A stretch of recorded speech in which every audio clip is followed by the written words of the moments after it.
जैन दोस्तों, वंदे मातरम। भारत के supreme court में मुख्य न्यायाधीश यानी कि chief justice of India B R. Gavai पर जूता फेंकने के सनसनीखेज मामले में अब दोस्तों एक नया और गंभीर मोड़ आता हुआ दिखाई दे रहा है।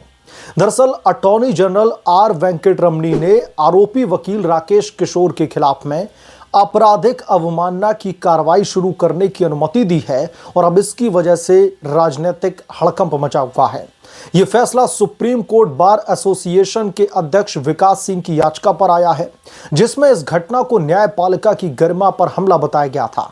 अब इस मंजूरी के बाद में दोस्तों राकेश किशोर की कानूनी मुश्किलें और बढ़ने वाली हैं और सुप्रीम कोर्ट इस मामले की सुनवाई जल्द तय कर सकता है। बहुत सारे लोगों का यह भी मानना है कि उनके खिलाफ में जब अवमानना का केस चलेगा तो उनका जेल जाना भी तय है। अटॉर्नी जनरल के इस आदेश ने पूरे न्यायिक जगत में हलचल मचा दी है। वेंकटरमणी ने अपने विस्तृत आदेश में कहा है कि उन्होंने घटना से जुड़े सभी दस्तावेजों, तथ्यों और साक्ष्यों का गहन परीक्षण किया है और उसके मुताबिक राकेश किशोर का व्यवहार न्यायालय अवमानना अधिनियम 1971 की धारा 2C के तहत स्पष्ट रूप से आपराधिक अवमानना की श्रेणी में आता है। यह धारा दोस्तों उन आचरणों पर लागू होती है जो अदालत की प्रतिष्ठा, अधिकार या फिर निष्पक्षता को नुकसान पहुंचाने का प्रयास करे। अटॉर्नी जनरल ने जोर देकर के कहा है कि आरोपी का रवैया न केवल अदालत की गरिमा को ठेस पहुंचाने वाला है, बल्कि यह सुप्रीम कोर्ट जैसे सर्वोच्च संस्थान की साख को सीधे तौर पर कमजोर करने की मंशा से प्रेरित लगता है। आर वेंकटरमणी ने अपने आदेश में सीधे तौर पर स्पष्ट किया है कि अदालत के अंदर जजों को निशाना बनाना, उन पर किसी भी तरीके की वस्तु फेंकना या फिर कार्रवाई के दौरान चिल्लाना न्याय की प्रक्रिया का गंभीर अपमान है। इतना ही नहीं, उन्होंने यह भी कहा कि इस तरीके की हरकतें किसी भी सूरत में क्षम्य नहीं हो सकती, यानी कि क्षमा नहीं किया जा सकता और ना ही इनके लिए कोई औचित्य प्रस्तुत जो है किया जा सकता है। विशेष रूप से दोस्तों अटॉर्नी जनरल ने इस बात पर जोर दिया कि राकेश किशोर ने अब तक अपने व्यवहार के लिए कोई भी पश्चाताप या फिर माफी नहीं मांगी है। उनके बाद के बयानों से साफ झलकता है कि उन्हें अपने कृत्य पर कोई भी खेद नहीं है। वेंकटरमणी ने लिखा है कि यह रवैया न केवल अनुशासनहीनता दर्शाता है, बल्कि रूल ऑफ लॉ पर सीधे तौर पर प्रहार भी है। यदि ऐसे व्यवहार को न रोका जाए तो यह जनता के मन में न्याय प्रणाली के प्रति सीधे तौर पर विश्वास को डगमगा सकता है। अटॉर्नी जनरल ने दरअसल न्यायालय की अवमानना अधिनियम की धारा 15(1)(b) के तहत अपनी सहमति प्रदान कर दी है, ताकि सुप्रीम कोर्ट में राकेश किशोर के खिलाफ में औपचारिक कार्रवाई जो है शुरू हो सके। यानी कि राकेश किशोर के खिलाफ में अब बड़े पैमाने पर कार्रवाई की तैयारी चल रही है। अवमानना का केस चले, इस चीज की अनुमति अब दरअसल मिल चुकी है। अब यह मामला दोस्तों सुप्रीम कोर्ट के समक्ष रखा जाएगा। यहां पर अदालत तय करेगी कि सुनवाई कब और किस प्रक्रिया से शुरू की जाए। माना जा रहा है कि सुप्रीम कोर्ट इस मुद्दे को न्यायपालिका की गरिमा से जुड़ा संवेदनशील मामला मानते हुए प्राथमिकता दे सकता है। कुछ कानूनी विशेषज्ञों का तो यहां तक कहना है कि अगर अवमानना साबित हुई तो राकेश किशोर को सजा के साथ साथ वकील का लाइसेंस भी रद्द किया जा सकता है। इस फैसले के बाद में दोस्तों सोशल मीडिया पर बहस छिड़ गई है। कुछ यूजर्स इसे न्यायपालिका की रक्षा के लिए जरूरी कदम बता रहे हैं, जबकि कुछ इसे पुराने विवादों को फिर से हवा देने का प्रयास मान रहे हैं। आप क्या सोचते हैं? आपकी क्या राय है? अपने विचारों को, अपने भावनाओं को कमेंट सेक्शन में जरूर व्यक्त करें।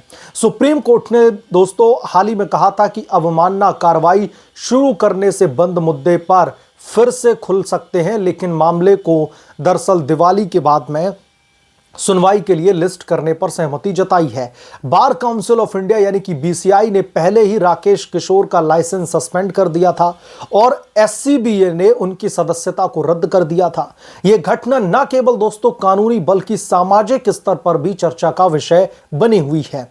जहां एक तरफ लोग राकेश किशोर के समर्थन में खड़े हैं, एक तरफ लोग राकेश किशोर का समर्थन करके जज साहिब को यानी कि सीजेआई साहब को उनकी आलोचना करें, तो दूसरे लोग राकेश किशोर को गलत ठहरा रहे हैं। जहां लोग न्यायाधीशों की सुरक्षा और अदालत की गरिमा पर सवाल खड़े कर रहे हैं, कानूनी विशेषज्ञों का मानना है कि यह मामला न्यायपालिका की स्वतंत्रता और गरिमा के लिए एक मिसाल कायम कर सकता है।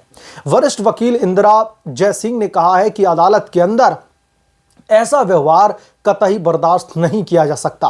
ये न केवल जजों की सुरक्षा पर सवाल है बल्कि लोकतंत्र की बुनियाद पर हमला भी है। वहीं दोस्तों, कुछ लोगों का कहना है कि इस कार्रवाई से सोशल मीडिया पर अनियंत्रित टिप्पणियों पर भी लगाम लग सकती है।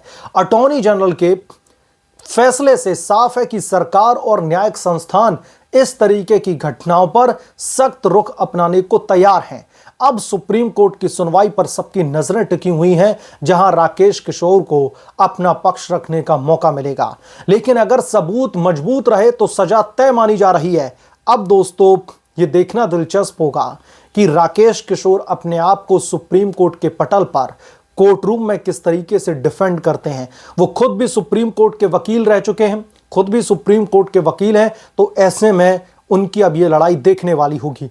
अब दोस्तों, बात कर लेते हैं इस घटनाक्रम के बैकग्राउंड की। ये सब कुछ शुरू हुआ था 6 अक्टूबर 2025 को सुप्रीम कोर्ट की एक नियमित सुनवाई के दौरान वकील राकेश किशोर ने एक जनहित याचिका यानी कि PIL दाखिल की थी, जिसमें खजुराहो के एक मंदिर में भगवान विष्णु की मूर्ति के सिर की मरम्मत की मांग की गई थी। सुनवाई के दौरान chief justice of India BR Gavai ने इस याचिका को व्यक्तिगत प्रचार का माध्यम बताते हुए खारिज कर दिया था। उन्होंने टिप्पणी की कि यह PIL नहीं बल्कि पब्लिसिटी स्टंट है। याचिकाकर्ता को पुरातत्व विभाग से संपर्क करना चाहिए या फिर भगवान विष्णु से कहें कि वो खुद अपनी मूर्ति ठीक कर दें। ये टिप्पणी दोस्तों राकेश किशोर को इतनी नागवार गुजरी कि उन्होंने अदालत में ही CGI पर जूता फेंक दिया। रिपोर्ट्स के मुताबिक जूता CGI तक पहुंच नहीं सका, लेकिन इस घटना ने पूरे कोर्ट रूम को स्तब्ध कर दिया। राकेश किशोर ने चिल्लाते हुए कहा कि चीफ जस्टिस ऑफ इंडिया ने सनातन धर्म का अपमान किया है। उन्होंने असभ्य भाषा का इस्तेमाल किया और कार्यवाही में बाधा डाली। इस घटना से सुप्रीम कोर्ट के जजों और वकीलों में गुस्सा फैल गया। SCBA ने तुरंत इसकी निंदा की और अटॉर्नी जनरल से अवमानना की अनुमति मांगी थी, और उसी के तहत यह दरअसल अब अटॉर्नी जनरल की तरफ से अवमानना की जो अनुमति है उसको स्वीकार कर लिया गया है। यह विवाद दोस्तों CGI गवई के हाल ही के कुछ बयानों से जुड़ा हुआ लगता है। CGI जो दूसरे दलित और पहले बौद्ध मुख्य न्यायाधीश हैं, उन्होंने पहले भी विवादास्पद टिप्पणियां की हैं, जैसे कि वियतनाम में अपनी निचली जाति की पृष्ठभूमि का जिक्र, या फिर उत्तर प्रदेश के मुख्यमंत्री और बुलडोजर बाबा योगी आदित्यनाथ सरकार को फांसी देने वाला कहना। लेकिन विष्णु भगवान वाली टिप्पणी ने हिंदू समुदाय में आक्रोश पैदा कर दिया। सोशल मीडिया पर अपॉलॉजी #अपॉलॉजी CGI ट्रेंड करने लगा और प्रदर्शन हुए। राकेश किशोर ने दावा किया कि भगवान विष्णु उनके सपने में आए और कार्रवाई करने के लिए कहा। इसी के तहत उन्होंने ये कार्रवाई की। राकेश किशोर ने कुछ जो है संस्थाओं को इंटरव्यू भी दिया है, उसमें भी उसने सीधे तौर पर यह कहा है कि भगवान विष्णु एक दिव्य शक्ति दरअसल उनको ये काम करने के लिए बार बार पुश कर रही थी। इस घटना के बाद में BCI ने उनका लाइसेंस सस्पेंड कर दिया और SCBA ने सदस्यता को खारिज कर दिया। कुछ रिपोर्ट्स में दोस्तों इसे दक्षिणपंथी राजनीति का प्रभाव बताया जा रहा है, जहां धार्मिक भावनाओं को भड़का करके न्यायपालिका पर दबाव बनाया जाता है। लेकिन सुप्रीम कोर्ट ने इसे दरअसल क्लोज्ड इशू बनाने की कोशिश की। हालांकि अवमानना की कार्रवाई से यह फिर से खुलता हुआ दिखाई दे रहा है। यह घटना हमें याद दिलाती है कि न्यायपालिका की गरिमा बनाए रखना कितना जरूरी है, खास करके ऐसे समय में जब सोशल मीडिया पर अनियंत्रित बहसें चल रही हों। क्या यह मामला न्याय प्रणाली को मजबूत करेगा या फिर नए विवाद पैदा करेगा, समय बताएगा। लेकिन फिलहाल राकेश किशोर की मुश्किलें दोस्तों बढ़ती हुई दिखाई दे रही हैं। राकेश किशोर के ऊपर अब गिरफ्तारी की तलवार लटक रही है। वो बात अलग है, अटॉर्नी जनरल की तरफ से अनुमति देने के बाद में अवमानना का केस चलेगा और सुप्रीम कोर्ट के पटल पर राकेश किशोर को अपना पक्ष रखने का मौका मिलेगा। वो अपने वकील के जरिए जो है अपना पक्ष रख सकते हैं। लेकिन जो कानून के जानकार हैं उनका यह मानना है कि अब राकेश किशोर दरअसल एक बहुत बड़े कानूनी पचड़े में फंसते हुए दिखाई दे रहे हैं। राकेश किशोर के ऊपर यह कार्रवाई उनका दरअसल अब उल्टा वक्त बुरा वक्त शुरू करने वाली एक तरीके से कवायद शुरू हो चुकी है।